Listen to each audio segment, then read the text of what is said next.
Hello guys, going to be going over the MLB PrizePicks Sunday slate for May 22nd. It is a Sunday, so we're going to have a ton of morning games today. There's also a doubleheader and cores. Now, there is one game, Pirates at Cardinals, or at Pittsburgh, that there's actually rain in the forecast, but they're probably going to be able to just wait it out because this game's scheduled for so early. They can just decide to wait later and play it through without any rain. So I don't expect this one to be postponed. So we can play it as is. And I do have a play from this game. But first inning runs, starting it off, there are three. All of them are going to be no run first inning. So that's going to be the under. And the first one is going to be Atlanta and Miami. This is going to be Ian Anderson against Sandy Alcantara. These two pitchers are, especially Alcantara, he is a very good pitcher. Braves, good offense, but I would say, they probably haven't been as great as we would expect them to. And this game is in Miami, so it's going to be harder to hit. Winds are blowing kind of in 13 miles, so we don't know if they're going to keep the roof open or not. But 3.5, 3.6 run total. Usually when you have two teams that have this low of an implied run total, we don't really see these props available. But it is, so going to take the under on this while it is up. The next one's going to be Minnesota and Kansas City. So here we have Bailey Ober and Brady Singer. Two of these pitchers, Singer has been having a hell of a year. He was a former first-round pick. He's only made, I think, 2 starts this year, but his numbers have been pretty good. Now for Ober, he's kind of like an average guy. He's like a 6'9" dude, just kind of towers over the mound there. But this Royals offense, again, they are without Salvador Perez still. 3.9, 3.8 run total. Ignore these probable pitchers. This site, they always have mistakes.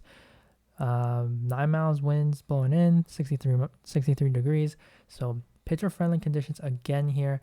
The under hit for Saturday. So Sunday, 2 pitchers on the mound that definitely can handle these 2 lineups for at least the first inning. So really like the under here.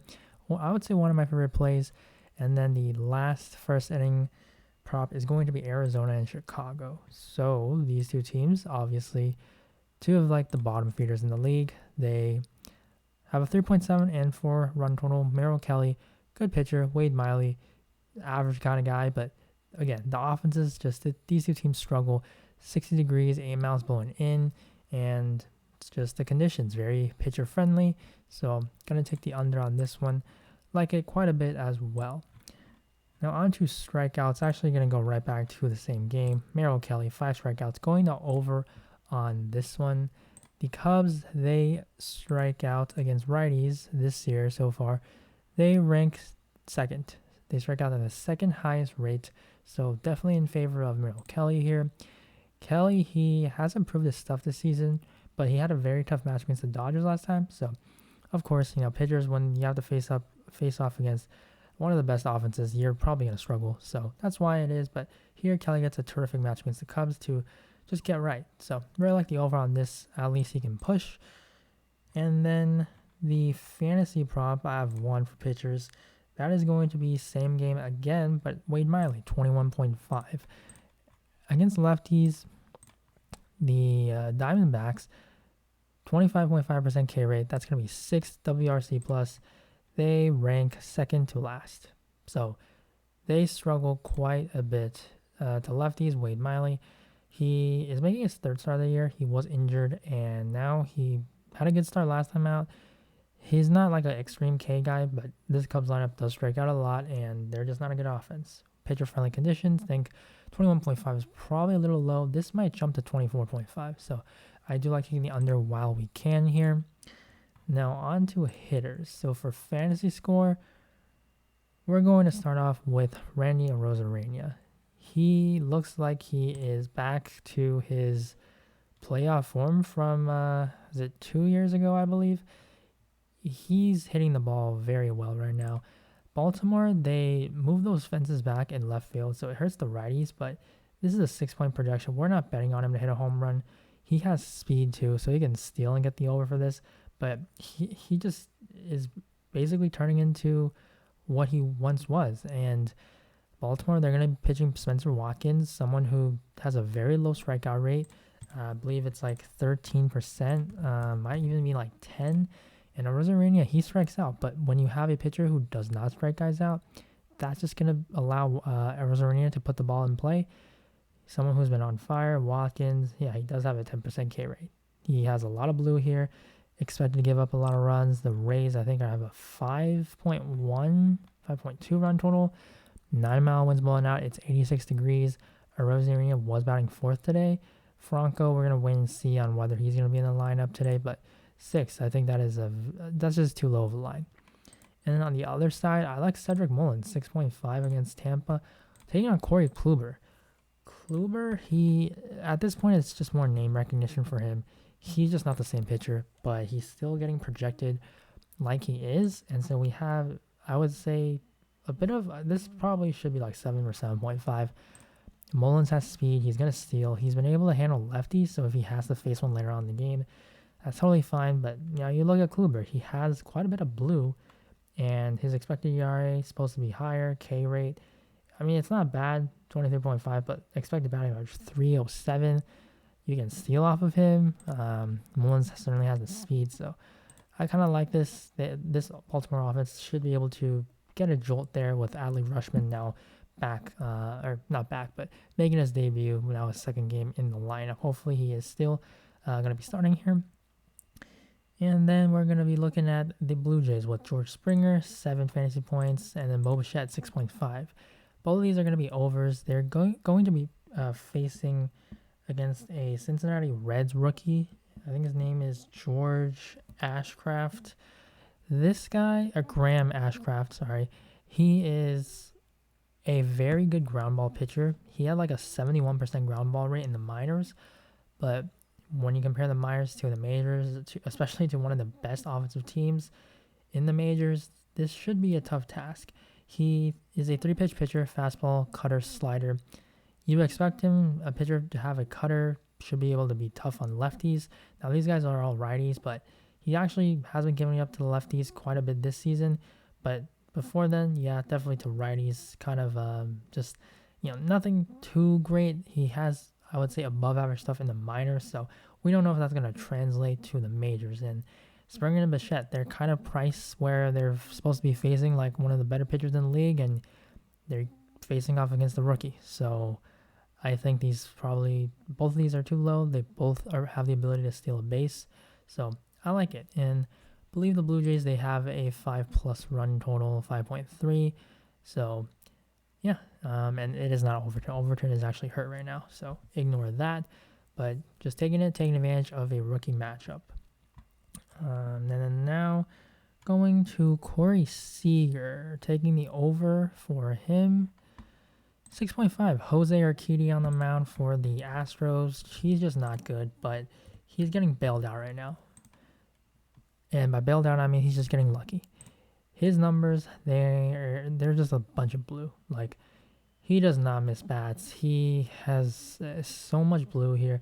Okay, he doesn't walk guys, but I mean, he's not really allowing weak contact. He's getting hard hit, allowing a lot of hits, and it's only a matter of time before he just starts to allow a lot of runs.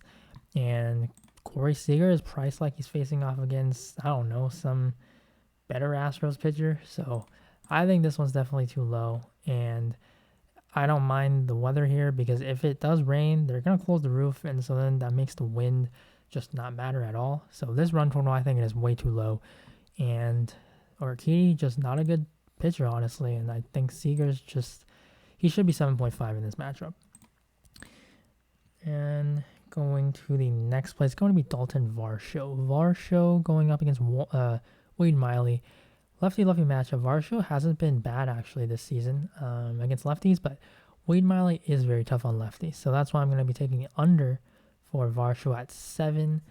And again, talking about pitcher-friendly weather, so just another reason why you want to take a hitter under for this Cubs and Diamondbacks game. So that is why. And then Anthony Rendon. The Angels will be taking on Cole Irvin.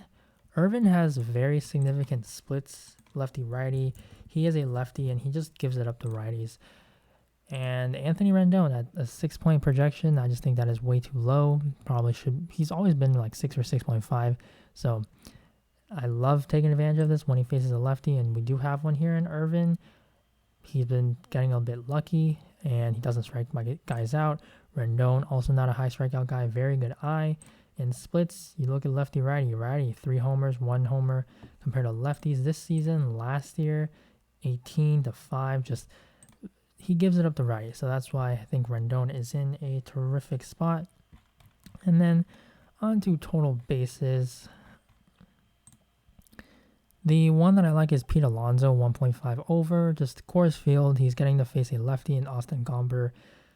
Like the total bases, 1.5 over for guys that are usually projected above 8 fantasy points, just because if they double, they don't need anyone to be on base, and they still hit the over on this prop as opposed to those fantasy point props. So that's why I do like to take total bases for this guy. And then runs and RBIs. Love this category, as you guys know. Tommy Edman, 0.5. Taking the over on this. They have the game time wrong for that. Yeah, they do. But that's okay. You can still take it. Bryce Wilson, not a good pitcher. Cardinals, very good offense this season. Paul Goldschmidt's absolutely on fire. So that just is going to help Edmonds' chances of scoring a run. And yeah, I think this prop shouldn't be available to us. So really love it. Trey Turner as well. I don't care about the matchup. Trey Turner is one of the best. He is the fastest guy in baseball. And they're facing off against Zach Eflin. It's not like they're facing Zach Wheeler or something. And so that's why I think Trey Turner again, another prop that shouldn't be offered to us. Hitting third usually, going to be in some hitter-friendly weather. 85 degrees, winds blowing out, 5.2 run total. So absolutely love this one. And then Randy Arozarena, I would say probably favor taking the fantasy point prop because it's only at 6, but I like this one as well. And then Bo Bichette, 0.5 runs and RBIs. Again, a rookie, going to take the over for this one. And then the next one's going to be Anthony Rendon. So another one that I think I'll probably take fantasy points because it is really low at 6, but I think this one looks excellent as well. So if you want to take the runs and RBIs instead, definitely I like that. But overall, favorite plays, got to start with Trey Turner, 0.5 runs and RBIs.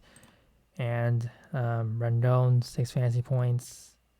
The Blue Jays, just all the guys who are projected to be, I would say, too low in my opinion, and having really good matchups. So that's going to be in the video for today. Make sure you do get your picks early in, as these games are going to be going on in the morning. And I will be posting the plays on Twitter in the morning before the 10 a.m. Pacific time games. But if you're taking the Cardinals and Pittsburgh guys, the one guy that I do like is Tommy Edman, 0.5 runs and RBI. So you can take the over on that one first. But that is going to be it for the video, guys. Thank you guys for the support. Thank you guys for watching. Good luck on the slate. And I will see you in the next video. Bye.